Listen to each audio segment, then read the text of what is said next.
காட்டுமன்னார் கோயிலில் நானே நேரடியாக களத்தில் போட்டியிட போகிறேன். ஏன்னா தமிழக அரசியல் சூழ்நிலை மாற இருக்கு அப்படின்னு ஒரு ட்விஸ்டோட அந்த வேட்பாளர் பட்டியலை திருமாவளவன் வெளியிட்டது தான்.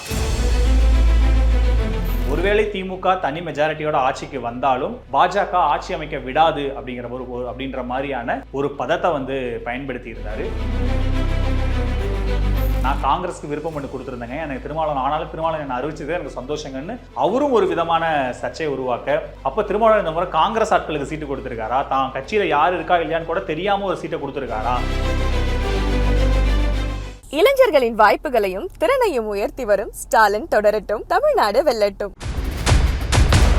பேர் என்ன?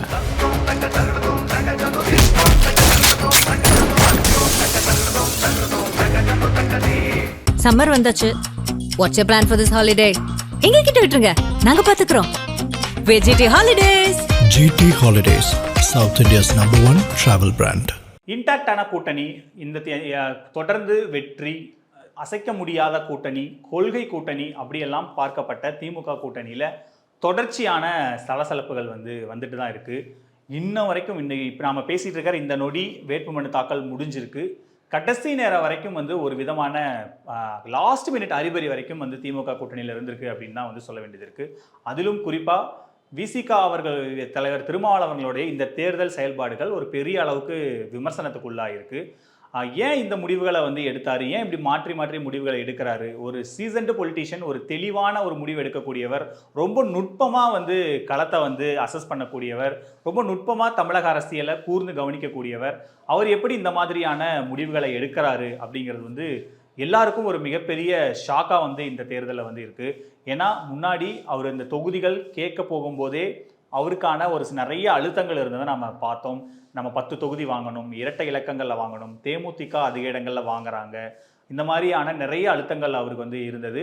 ஆனாலும் அவங்க 8 தொகுதி, அதாவது கடந்த முறை 6 தொகுதி, இந்த முறை 8 தொகுதி, அதாவது திமுக கூட்டணியில் இருந்த எல்லாருக்குமே தொகுதிகள் குறைக்கப்பட்டிருக்கு. ஆனால் விசிகாவுக்கு மட்டும் தொகுதிகள் குறைக்காம அதிகப்படுத்தி தான் திமுக தலைமை கொடுத்துருக்கு அப்படிங்கிற ஒரு பர்செப்ஷனோட தான் திருமாவளவன் இந்த தேர்தலை அணுகுனாங்க. இதில் முக்கியமாக கேண்டிடேட் செலெக்ஷனில் தான் ஒரு மிகப்பெரிய சர்ச்சை வந்தது. திரு SS பாலாஜி, திரு ஆளூர் ஷானவாஸ் அவர்கள், இவங்களுக்கெல்லாம் ஏன் சீட்டு கொடுக்கல, இவங்களாம் நல்லா பெர்ஃபார்ம் பண்ண எம்எல்ஏக்களாச்சே, திரும்ப கொடுத்துருக்கலாமே அப்படின்ற மாதிரியான ஒரு நிறைய கருத்துக்கள் வந்தது. அதுக்கு திருமாவளவன் அவர்களும் பதில் சொல்லியிருந்தாரு. எல்லாத்துக்கும் மேலே காட்டுமன்னார் கோயிலில் நானே நேரடியாக களத்தில் போட்டியிட போகிறேன். ஏன்னா தமிழக அரசியல் சூழ்நிலை மாற இருக்கு அப்படின்னு ஒரு ட்விஸ்டோட அந்த வேட்பாளர் பட்டியலை திருமாவளவன் வெளியிட்டது தான் தமிழக அரசியலில் ஒரு மிகப்பெரிய பூகம்பத்தையே உருவாக்கிடுச்சு அப்படின்னு தான் சொல்லணும். எதிர்க்கட்சிகள் எல்லாம் அப்போ திருமாவளவன் ஹங் அசம்பிளி வந்துருன்னு சொல்கிறாரா, அப்போ திமுகவுக்கு பெரும்பான்மை கிடைக்காது, அந்த சமயத்தில் நம்ம மாநில அரசியலில் இருந்தால் தான் இதுக்கான ஒரு மிகப்பெரிய நம்ம கட்சி எம்எல்ஏக்களை தக்க வச்சுக்க முடியும், நம்ம இந்த களத்தில் விளையாட முடியும் அப்படின்னு திருமாவளவன் யோசிக்கிறாரு அப்படின்னு என்டிஏ கூட்டணி தரப்புலேருந்து பலவிதமான விமர்சனங்களை தொடர்ச்சியாக வச்சுக்கிட்டே இருந்தாங்க. அதை ஒட்டி தான் திருமாவளவன் அவர்கள் ஒரு ஆங்கில நாளேட்டுக்கு நேர்காணல் கொடுக்கும்போது, ஒருவேளை திமுக தனி மெஜாரிட்டியோட ஆட்சிக்கு வந்தாலும் பாஜக ஆட்சி அமைக்க விடாது அப்படின்ற மாதிரியான ஒரு பதத்தை பயன்படுத்தி இருந்தார். ஸோ அதுவும் ஒரு மிகப்பெரிய சர்ச்சையாக இருந்தது. ஏற்கனவே ஒரு காட்டுமன்னார் கோயிலில் போட்டியிடணும் அப்படின்னு அறிவிச்சப்பவே அது திமுக தலைமை ரசிக்கலை அப்படின்னு தான் சொல்லப்படுது. முதலமைச்சர் அவர்கள் திருமாவளவன் அவர்கள்ட்ட பேசினதாகவும், திருமாவளவன் அவர்கள் அவரிடம் தொலைபேசியில் பேசினதாகவும், முடிவை நீங்கள் பின்வாங்குங்கன்னு சொன்னதாகவும், நான் பார்க்குறேனே அப்படிங்கிற மாதிரி திருமாவளவன் அவர்கள் சொன்னதாக ஒரு தகவல் இணையத்தில் தொடர்ச்சியாக போயிட்டே இருக்குது. அட் சேம் டைம் வேட்பாளர் தேர்வில் இருந்த சிக்கல், அதுக்கப்புறம் திருமாவளவன் மேலான விமர்சனம் தொடர்ச்சியாக இருந்துட்டு இருக்கிற இந்த சூழ்நிலையில் முக்கியமான சில மூத்த பத்திரிகையாளர்கள், திரு SP லட்சுமணன் அவர்கள் மாதிரி தமிழக அரசியல் ரொம்ப நுட்பமாக கவனிக்கிற சில மூத்த பத்திரிகையாளர்கள் இந்த காட்சிகள் மாறுறதுக்கும் வாய்ப்பு இருக்குது அப்படிங்கிற ஒரு அவதானிப்பை முன்கூட்டியே தெரிவிச்சிருந்தாங்க. அவங்க அவதானித்த மாதிரியே இந்த தேர்தலில் போட்டியிடுற முடிவிலிருந்து நான் பின்வாங்குறேன், முன்னாடி போகிறது மட்டும் ராஜதந்திரம் இல்லை, பின்வாங்கிறதும் ராஜதந்திரம் தான். நான் திமுக கூட்டணியை பலவீனமாக இருக்குன்னுலாம் எந்த இடத்துலையும் சொல்லலை. இது எதிர்க்கட்சிகள் உருவாக்குற நெரேட்டிவ்.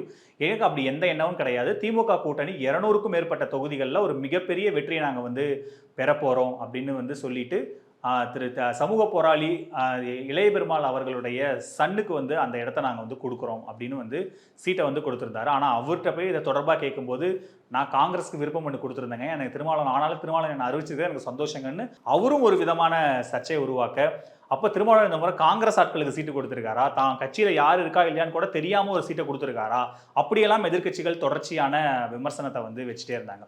ஸோ எப்படி பார்த்தாலும் திருமாவளவன் அவர்களுடைய இந்த ஸ்டாண்டு வந்து திமுக கூட்டணிக்கு கொஞ்சம் டேமேஜை கிரியேட் பண்ணியிருக்கு, கொஞ்சம் டென்ட்டை உருவாக்கியிருக்கு அப்படின்னு தான் நிறைய மூத்த பத்திரிகையாளர்கள் சொல்கிறாங்க. இதை அவர் தவிர்த்திருக்கலாம். அதுதான் அவங்க என்ன சொல்கிறாங்கன்னா, எல்லாருக்கும் என்ன ஆச்சரியம்னா, ரொம்ப நுட்பமாக அரசியலை கவனிக்கிற, அரசியலுடைய திசை வழி போக்க அவ்வளோ அழகாக கணிக்கிற திருமாவளவன் ஏன் இந்த முறை வந்து மிஸ் பண்ணிட்டாரு அப்படின்னு வந்து எல்லாருமே ரொம்ப ஆச்சரியமாக அதை தான் பார்க்குறாங்க.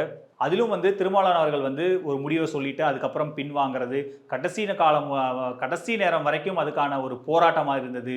வேட்பாளர் தேர்வில் இருந்த குளறுபடி, அதுக்கப்புறம் அதை பற்றின அவருடைய விமர்சனம், வேட்பாளராக இருந்த திரு ஆலு ஷானவாஸ் அவர் பதில் விமர்சனம் வைக்க, இவர் ஒரு விமர்சனம் வைக்க, கட்சிக்குள்ள இருந்து திரு ஆலு ஷானவாஸை விமர்சித்து நிறைய பேர் பேச, சமூக வலைதளங்களில் திருமாவளவனை விமர்சிக்க, இப்படின்னு விசிகாவை சுற்றி இந்த முறை 2024 தேர்தல் களம் ஒரு மிகப்பெரிய சர்ச்சைகளுக்கு மத்தியில் தான் வந்து நடந்திருக்கு. ஸோ எப்படி பார்த்தாலும் வந்து திருமாவளவன் அவர்கள் களத்தில் இருந்தபோது ஒரு போலரைசேஷன் உருவாகும் அப்படின்ற மாதிரியான ஒரு பார்வை வந்து சொல்லப்பட்டதா, ஒரு களத்தில் இருக்கிறது திமுகவுக்கு நல்லது தான் அப்படின்னு சில பார்வைகள் இருந்தது. ஆனால் திமுக தலைமை அப்படி யோசிக்கிறாங்களான்னு தெரியல. ஒருவேளை அப்படி இருந்தால் காட்டுமன்னார் கோயிலில் அவர் வெற்றி பெற்றா சிதம்பரம் தொகுதிக்கு எம்பி தொகுதிக்கு இடைத்தேர்தல் வரும். அப்போ அந்த இடத்த யார் போட்டிடுறது, அதுக்கான செலவுகளை யார் எடுத்துக்கிறது, கூட்டணி கட்சியில் அதுக்கான பிரச்சாரத்தை பண்ணணும், இப்படி நிறைய அதுக்குள்ள சிக்கல் இருக்கனால அந்த முடிவுலேருந்து நீங்கள் வந்து ஒரு மறுபரிசீலனை செய்யுங்கன்னு கூட்டணி கட்சிகள் தரப்புல இருந்தும் கோரிக்கை வந்ததாக தான் இருக்குது. அதை ஒட்டி தான் திருமாவளவன் வந்து இந்த முடிவு எடுத்திருக்காரு. எல்லாத்துக்கும் மேலே திரு விஜய் அவர்கள் வந்து பட்டியலின மக்களுடைய வாக்குகளை பிரிக்கிறாரு அப்படின்னு ஒரு பர்செப்ஷன் இருக்குது. நிறைய பேர் அதை ஒரு ஓராண்டாவே சொல்லிட்டு இருக்காங்க.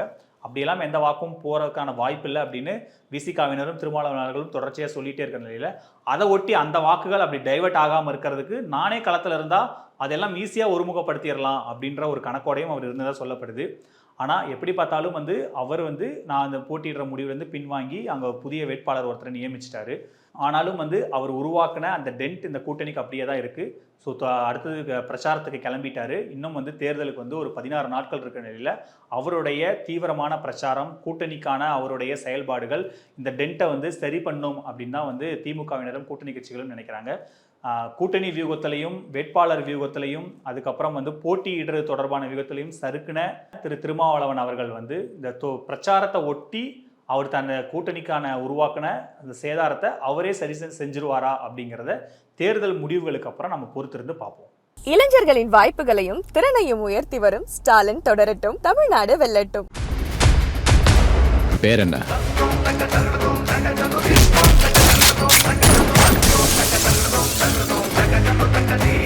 சம்மர் வந்தாச்சு.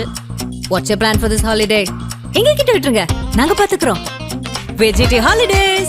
GT Holidays, South India's #1 travel brand.